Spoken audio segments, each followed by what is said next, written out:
Yang bertanya tadi Mas Jidan belum join ya. Bentar, kita tunggu dulu.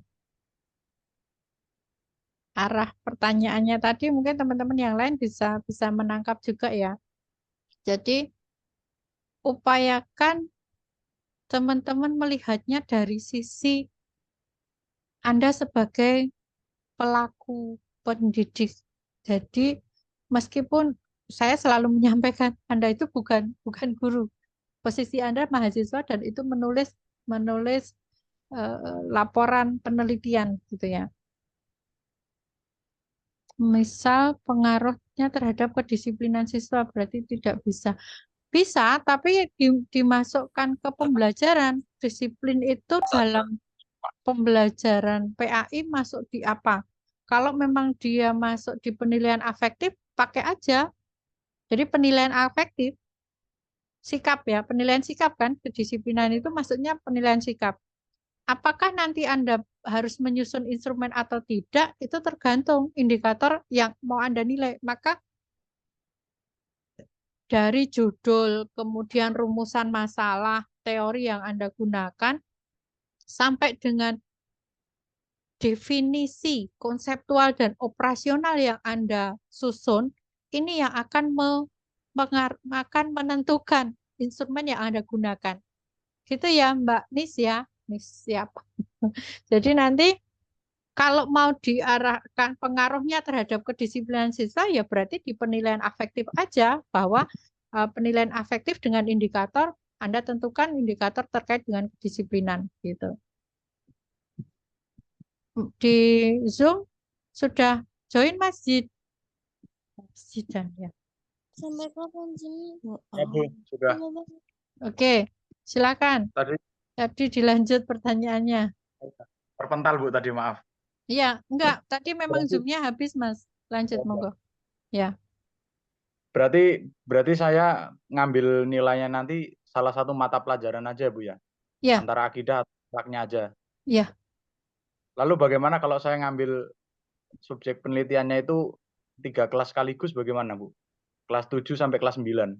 Nah, ini tadi sudah tak singgung. Kalau terkait dengan materi, ini kan otomatis kita hubungkan ke materi ya. Karena penilaian sikap di materi pembelajaran, ya kan? Nilai tadi kan yang bahas pengaruh bullying tadi tuh, Mas. Siap, ya, Bu. Ya, ya. Berarti kan kita hubungkan ke materi di pembelajaran akidahnya, akhlaknya ya. Pembelajaran Ya. akhlak itu ada materi-materi yang membahas tentang bullying misalkan. Nah, kemudian muncul sebagai nilai dengan indikator Anda tentukan bahwa pemahaman siswa, perilaku yang muncul pada siswa terkait dengan bullying itu sikap yang seperti apa itu menjadi indikator dari penilaian di afektifnya tadi gitu. Jadi nggak bisa 3 kelas dipakai semua, 7, 8, 9 nggak bisa. Kalau kelas 8 ABC bisa. Kalau Karena kelas 8 karakternya berbeda. Kelas 8-nya ada berapa? Ingat minimal ada 2, batas Bu. responden ya. Ada 2. Nah, respondennya berarti satu kelasnya, 2 kelas itu berapa jumlahnya? Kurang dari 20 orang. Nah, itu maksudnya yang nggak bisa, harus diupayakan 30. Harus diupayakan 30 ya, Bu, ya? Ya, Oh. Kalau kelas 9-nya sekitar 26, Bu. belum kan? Belum capek 30 juga.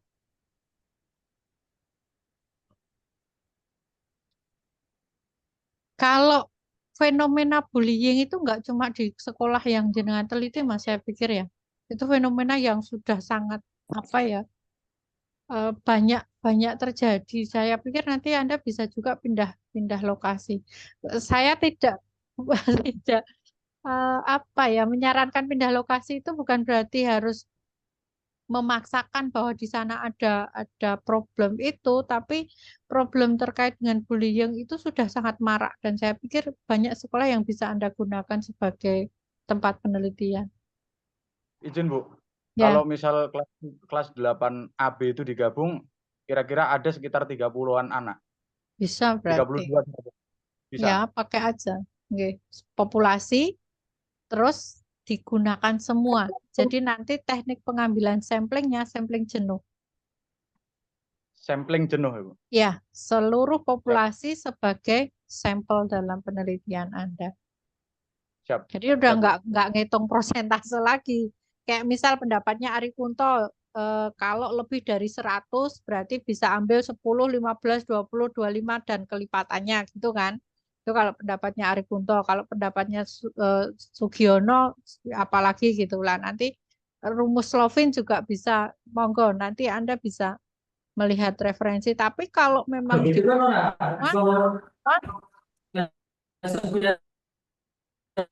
kalau dipakai semua berarti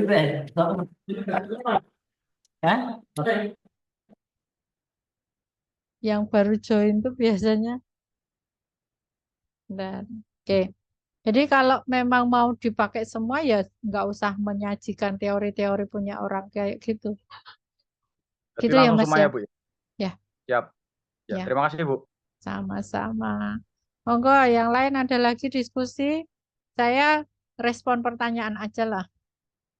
Materinya mungkin nanti yang kelasnya Tatorik ya, nanti bisa tak jabrikan ke beliau materi-materi saya.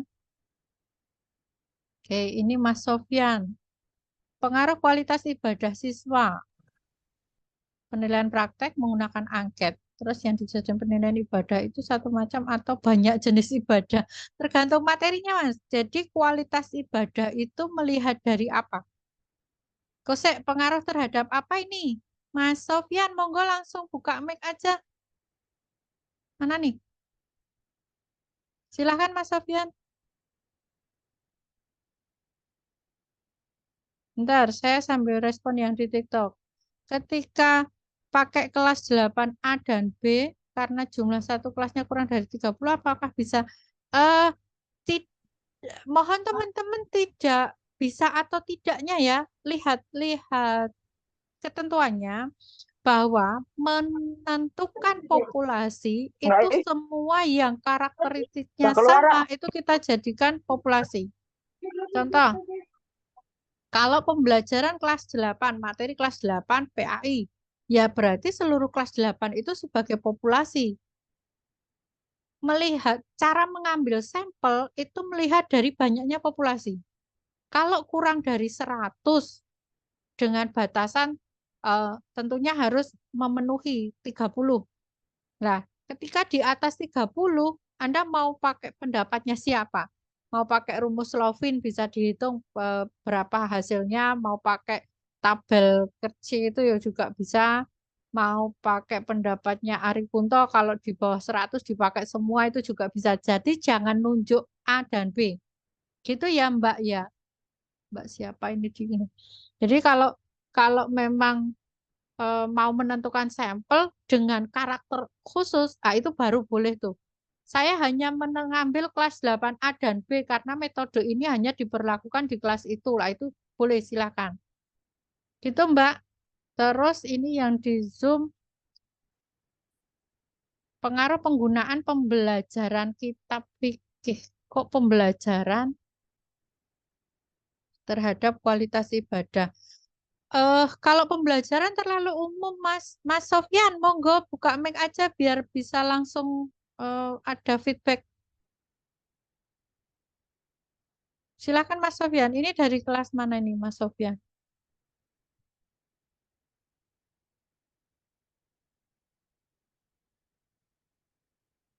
Mana nih nggak respon ya? Kalau pembelajaran itu terlalu umum. Oh gitu, ya ya nggak apa-apa wes. Kalau pembelajaran terlalu umum, karena di situ Anda penggunaan pembelajaran kitab. Kenapa nggak penggunaan kitabnya sebagai media pembelajaran? Jadi jangan bunyi pembelajaran. Kalau pembelajaran itu terlalu luas, jadi fokusnya nggak nampak nanti. Kalau selangsung penggunaan kitab itu sebagai media pembelajaran, kitab apa gitu ya, kan kitab fikih mungkin di beberapa eh, lembaga pendidikan yang digunakan beda-beda lah. Nanti Anda bisa bisa menentukan satu kitab khusus, kemudian Kalau dikaitkan dengan kualitas ibadah, berarti kan nanti mau menilai praktek tadi ya. Kalau praktek mestinya observasi, Mas. Nilainya bukan pakai angket.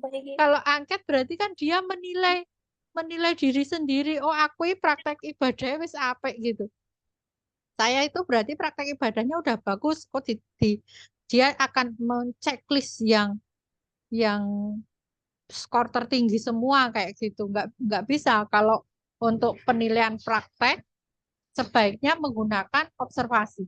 Ini biasanya kan di RPP guru juga bikin ini, Mas. Jadi kalau guru itu di RPP ada Itu bimbingan apa sih namanya skripsi. ya? Jurnal ya. Jurnal kayak gitu tuh. Udah dikirim dengan grup aku mlebu. Bentar-bentar, ini ada yang bocor juga.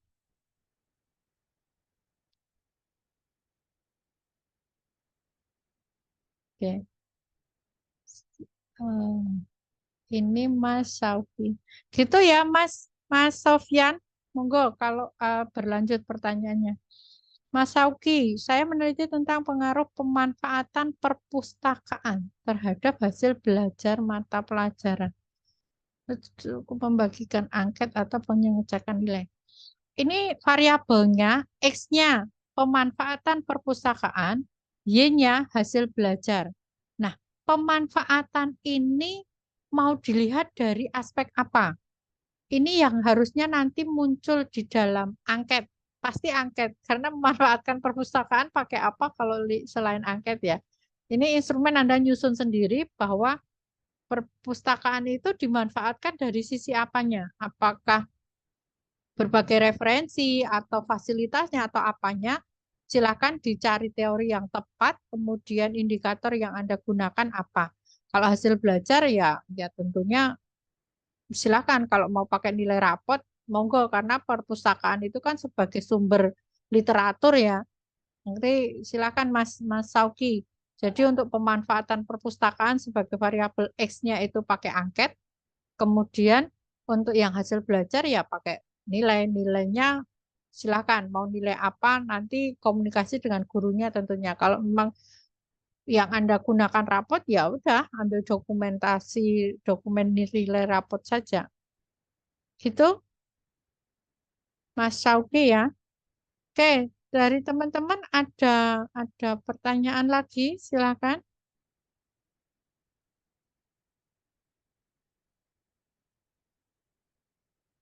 Atau cukup perbedaan dan persamaan metode praktek dan metode demonstrasi. Baik, ini Mbak Cindy ya. Metode praktek itu dilakukan langsung oleh siswanya. Sedangkan demonstrasi itu mendemonstrasikan. Kalau guru bisa dilakukan guru, bisa dilakukan siswa. Tapi kalau praktek pasti siswa.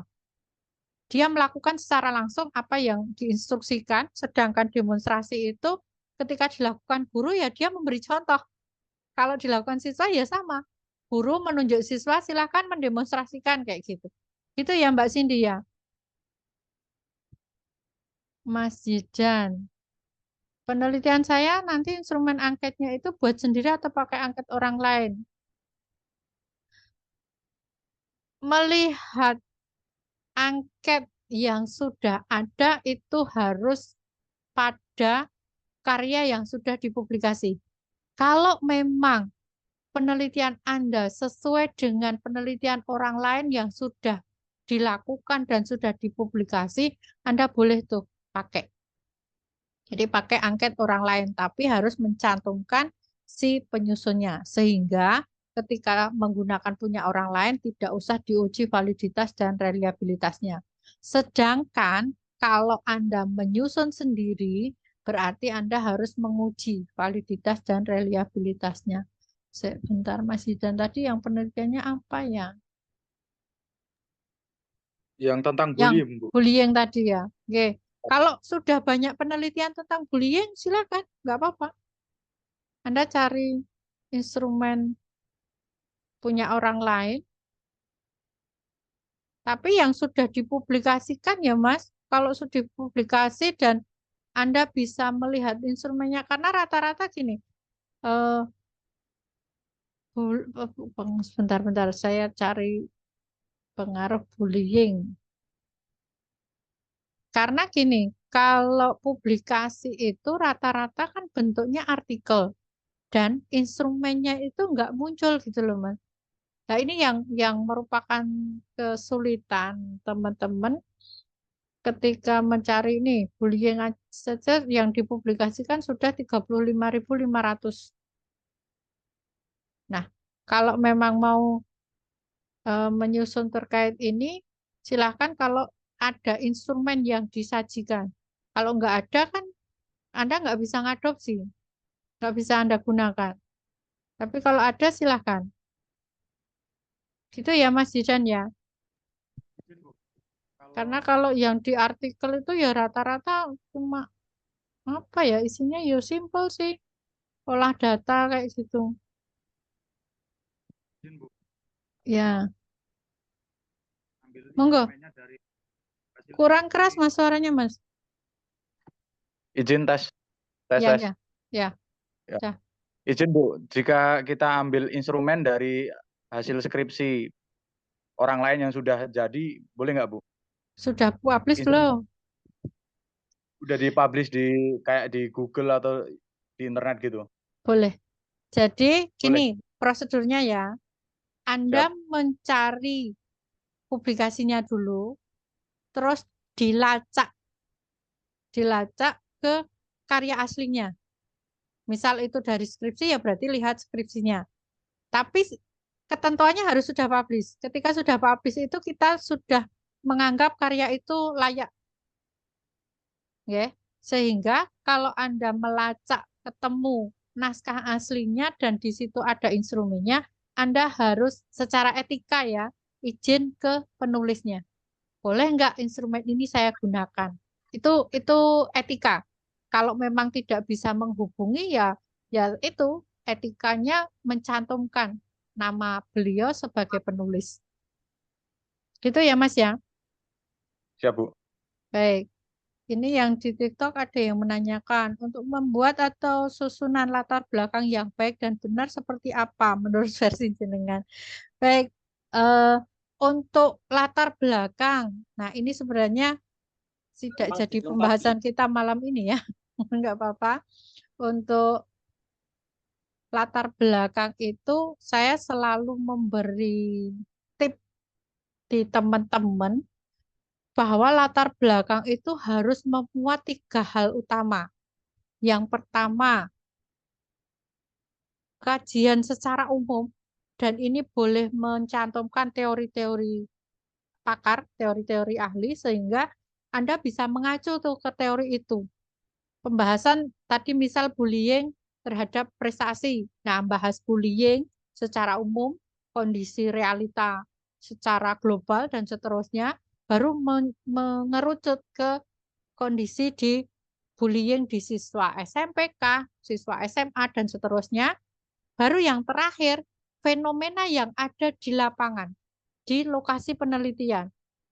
Loh ini apa enggak jadi tumpang tindih dengan data? Enggak, karena di latar belakang itu sebagai potret awal. Jadi apa yang Anda lihat di awal sehingga Anda punya ketertarikan, keingintahuan untuk meneliti di situ. Sehingga Anda perlu menyajikan, kalau saya sering mengistilahkan hasil observasi. Nah, ini disajikan. Di sekolah ini kondisi apa terkait dengan bullying tuh begini, siswanya begini, pembelajaran seperti ini. Itu disinggung. Kalau itu belum ada, ini saya masih menganggap bahwa penelitian Anda itu tidak ada dasar yang kuat. Kenapa harus meneliti tentang itu? Itu poin-poin paling utama. Jadi untuk mengarah ke sini tadi ada dua pembahasan di awalnya. Itu ya Mas ya. Eh, Nama akunnya Mas Mantap Spot. Ya. Oke. Di Zoom ada dari Mas Sofyan. Apa nih? Judulnya harus diganti. Pengaruh penggunaan kitab. Ini kalau sudah ACC boleh langsung komunikasi dengan dosen pembimbing ya. Diganti tidaknya kalau saran saya sedikit dirubah. Jadi bukan pembelajaran kitab, tetapi kitab itu kan bukan proses. Kitab itu hardware, alat, media gitu ya. Maka yang digunakan itu kitabnya, bukan pembelajaran. Kalau penerapan pembelajaran kitab, berarti kan proses pembelajaran tapi memanfaatkan kitab tertentu. Nah, kalau menurut saya lebih efektif judulnya ya kitab sebagai benda mati itu sebagai media pembelajaran, maka pengaruh penggunaan kitab apa terhadap kualitas ibadah siswa. Gitu ya, Mas Sofyan ya. Ringkasnya seperti Iya, itu. Bu. Oke, mau diganti judul atau enggaknya nanti saran dari pembimbing saja. Kalau saya menyarankan narasinya ada sedikit perubahan karena enggak efektif itu. Kata pembelajarannya versi siapapun si pembaca, pembelajaran itu proses prosedur yang sangat luas bisa melihat dari berbagai aspek. Gitu ya. Oke, ada lagi? Maaf ya, Makasih Bu, banyak, izin Bu. bertanya. Ya, sama-sama. Monggo, silakan. Mbak, siapa nih? Riviana, Ibu. Oke, silakan, Mbak.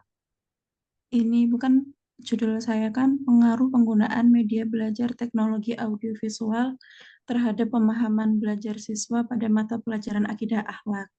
Nah, itu berarti penelitiannya itu cukup dengan membagikan angket atau pengecekan nilai juga, atau saya juga harus eksperimen gitu. Metode itu sudah diterapkan atau belum? Eh, Kalau di beberapa kelas yang saya tanya itu sudah ada, tapi ada yang belum juga. Nah, berarti penentuan sampelnya ini yang purposif. Contoh purposif nih ya. Ini di Mbak Rif itu ada berapa kelas? Kurang lebih satu kelas saja. Loh, piye? Jare mau ada Dua yang kelas, sudah, ada yang belum. Ini soalnya kan di sekolah yang saya teliti itu kan di pelajaran mata pelajaran akidah akhlak itu ada beberapa guru yang mengajar. Nah, ada beberapa guru itu yang sudah menggunakan audiovisual, udah menerapkan media itu, tapi ada juga yang belum seperti itu. Kita lihatnya di jenjang kelas yang sama dulu. Ada berapa kelas?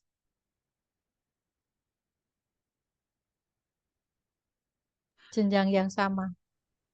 Mungkin kurang lebih ada 3 kelas. Kok mungkin sudah observasi belum? Belum, baru nanya-nanya. Ya nanya itu observasi.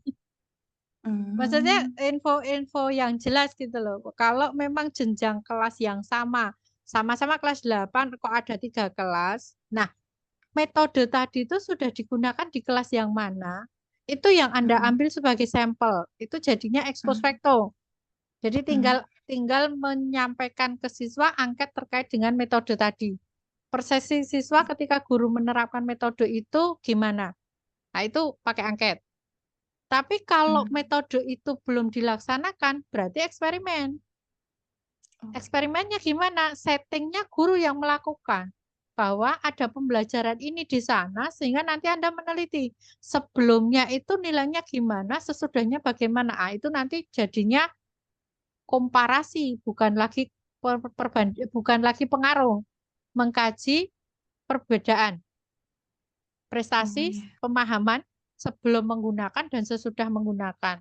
Atau eksperimen menggunakan kelas kontrol. Kalau menggunakan kelas kontrol berarti kan Anda harus setting tuh. Misal ada 2 kelas, satu kelas sebagai kelas kontrol, satu kelas sebagai kelas eksperimen. Yang kelas eksperimen diberlakukan metode tadi, pemanfaatan media visual, yang satunya tidak. Sehingga nanti Anda menerapkan itu eksperimennya, kemudian nilainya seperti apa, baru dibandingkan. Gitu ya. Nah, ini sama di pertanyaan yang di Zoom, yang di TikTok. Sebuah program belum diterapkan, maka bisa mengangkat judul tersebut. Bisa dengan ketentuan tadi. di setting penelitiannya kuantitatif tapi ke eksperimen. Sehingga ketika guru menerapkan, Anda mau membandingkan kemana? Jadinya bukan pengaruh lagi ya yang dikaji ya. Kalau mengkaji pengaruh ya menunggu proses itu selesai, terus Anda menyebarkan angket itu bisa juga. Tapi kan konsepnya jadi expose factor karena berlangsung sudah 1 jam yang lalu itu kan sudah jadi expose factor gitu loh. Sudah lewat. Sesi Zoom kita yang pertama tadi sudah 2 jam yang lalu, maka itu sudah lewat gitu loh maksud saya. Gitu ya. Jadi kalau belum diterapkan nanti bisa disetting menjadi eksperimen, tapi konsep penelitian, pendekatan penelitiannya jadi komparasi. Gitu ya. Ini yang di TikTok juga sama pertanyaannya seperti itu. Baik, Terima silakan. kasih banyak Ibu. Oke, ada lagi Mbak Tina. Pengaruh penerapan metode pemecahan masalah terhadap kemampuan berpikir kritis. Variabel 1, variabel 2. Ini variabelnya X dan Z. Variabel X-nya penerapan metode pemecahan masalah. Variabel Z-nya kemampuan berpikir kritis. Ini dua-duanya pakai angket. Karena mengukur kemampuan berpikir kritis itu tidak diukur menggunakan tes. Jadi saya pikir guru tidak melakukan tes untuk mengukur kemampuan berpikir kritisnya. Tapi nanti eh, tes ada tes khusus, bukan nggak pakai tes ya. Jadi mengukur kemampuan berpikir kritis siswa itu ada tes. Soalnya bukan soal kognitif pemahaman materi, tapi lebih pada bagaimana siswa menyelesaikan permasalahan. Indikator dari kemampuan berpikir kritis ya Mbak Tina ya. Jadi ini dua-duanya pakai angket ini. Variabel X-nya metodenya, variabel Z-nya kemampuan berpikir kritis. Dua-duanya pakai angket pengumpulan datanya. Itu Mbak Tina.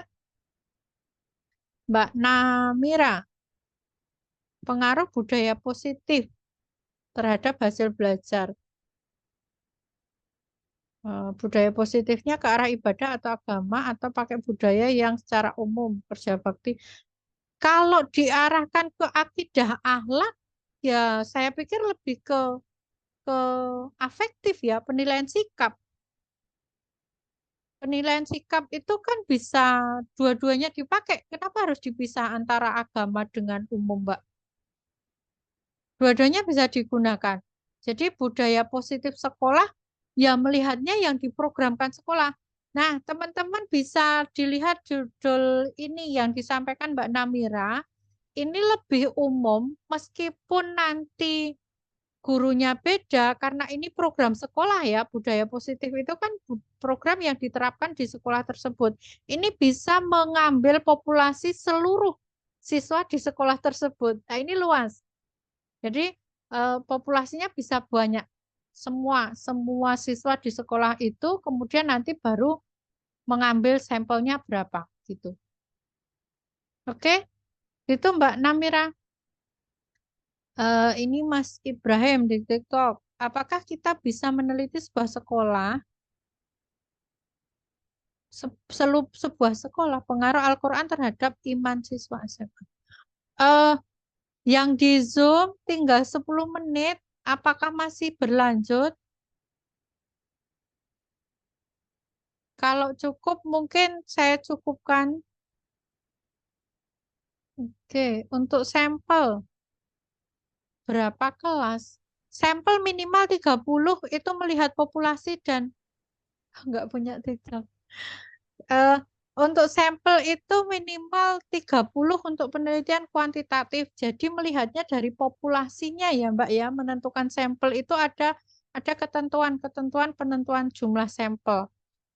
Ini gimana yang di Zoom mau lanjut? Kalau lanjut berarti pakai link yang sama. Tadi ada usulan dari Mbak siapa tadi?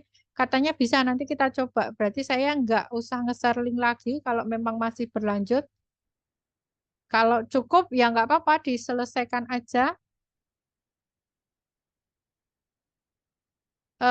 Yang di TikTok Mas Ibrahim, sampelnya seluruh siswa itu melihat dari kalau pengaruh Al-Quran terhadap iman siswa itu, mohon maaf ini dari Mambaul Ulum atau bukan? Kalau dari Institut Islam Mambaul Ulum, pembahasan kita kan di Prodi PAI. Prodi PAI skopnya atau roadmap penelitian yang dilakukan di Prodi PAI itu mengarah pada model pembelajarannya. Boleh penerapan model, penerapan metode. Maka tadi yang punyanya Mbak Namira ini, kalau memang disetujui sama Pak Kaprodi ya nggak masalah. Ini bisa digunakan untuk satu sekolah karena program sekolah terkait dengan budaya positif. Nah, kalau pengaruh Al-Quran terhadap iman siswa, ngukur iman itu gimana Mas caranya? Mungkin yang lebih logis ya teman-teman kalau ngangkat judul variabel apa yang diangkat itu cari yang lebih lebih logis. Jadi tidak hal-hal yang susah diukur, ke indikatornya enggak apa ya, iman itu ngukurnya gimana? Ada indikator iman kan ngukurnya susah. Contoh saja, oke, ya nggak apa-apa. Jadi monggo dicermati lagi untuk variabel-variabel yang diangkat sehingga teman-teman bisa menentukan variabel yang mudah diukur, yang jelas terukur lah, terukur kalau di kuantitatif, karena kalau di kuantitatif harus muncul data angka. Fokus pada data angka karena analisisnya statistik. Gitu ya Mas Ibrahim ya. Oke, yang di TikTok gimana? Cukup sekian atau masih ada diskusi? Kalau cukup mungkin nanti bisa kita lanjutkan di sesi berikutnya karena sudah lumayan malam juga. Bisa kita lanjutkan di pekan depan karena saya Jumat Sabtu ada jadwal perkuliahan malam juga. Monggo responnya dari yang di Zoom karena tinggal 5 menit lagi. Terima kasih Mas Ibrahim, sama-sama. Cukup ya? Baik, terima kasih Mbak Cindy sudah merespon. Baik, yang di Zoom, terima kasih banyak. Oh, masih ada. Pengaruh modul PAI terhadap hasil belajar. Untuk modul PAI ini mungkin bisa lebih spesifik, kan? Karena modul ajar itu kan sebenarnya perangkat guru. Nah, Anda gunakan istilah yang lebih spesifik. Apakah modul itu disusun dalam rangka pembelajaran itu sebagai satu media atau apa? Ini yang mungkin lebih spesifik.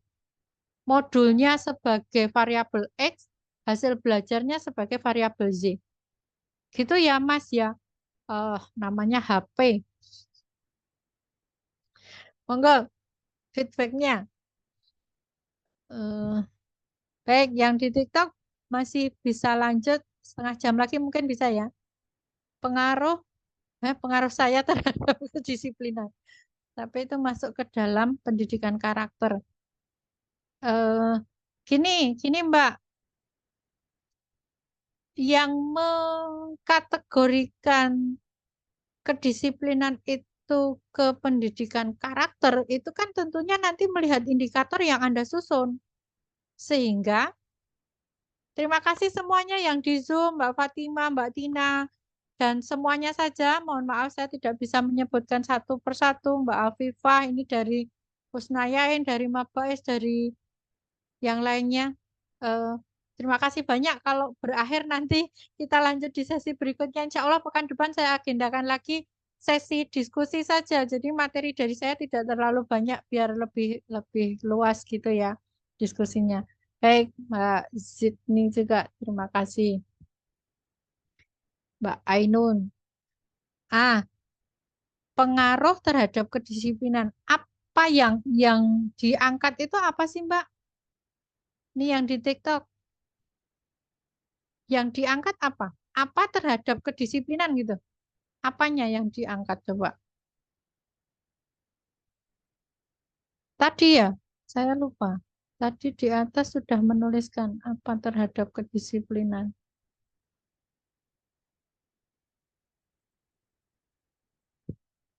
Saya nunggu responnya. 5R terhadap kedisiplinan. program sekolah berarti itu kan.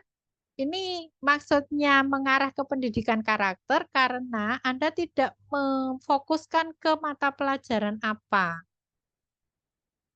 Kalau dikaitkan dengan mata pelajaran tentunya akan disesuaikan bahwa kedisiplinan itu nanti bisa masuk ke penilaian di aspek afektif gitu Mbak. Mbak apa Mas ya? Kalau lihat fotonya kayaknya Mbak pengaruh penerapan metode active learning terhadap hasil belajar. Terus pertanyaannya apa?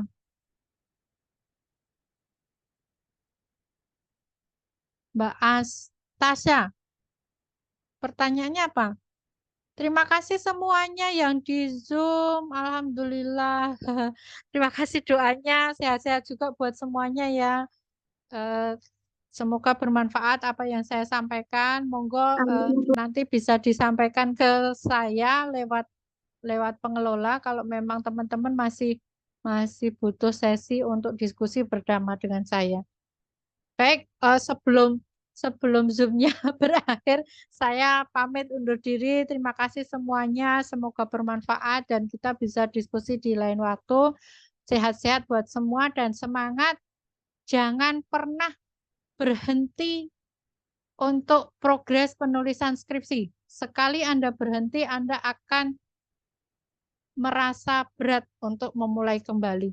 Jadi teman-teman konsisten untuk bisa mengatur memanajemen waktu karena tidak dipungkiri teman-teman semuanya punya kesibukan selain di perkuliahan sehingga harus pintar-pintar memanajemen waktu. Terima kasih semuanya. Dari saya sekian. Assalamualaikum warahmatullahi wabarakatuh. Waalaikumsalam warahmatullahi wabarakatuh. Waalaikumsalam warahmatullahi wabarakatuh. Terima kasih banyak yang Bapak dan Ibu pengelola yang ikut join. Mohon maaf hanya bisa melalui Zoom ini bisa komunikasi dengan teman-teman mahasiswa. Terima kasih semuanya. Sehat-sehat ya.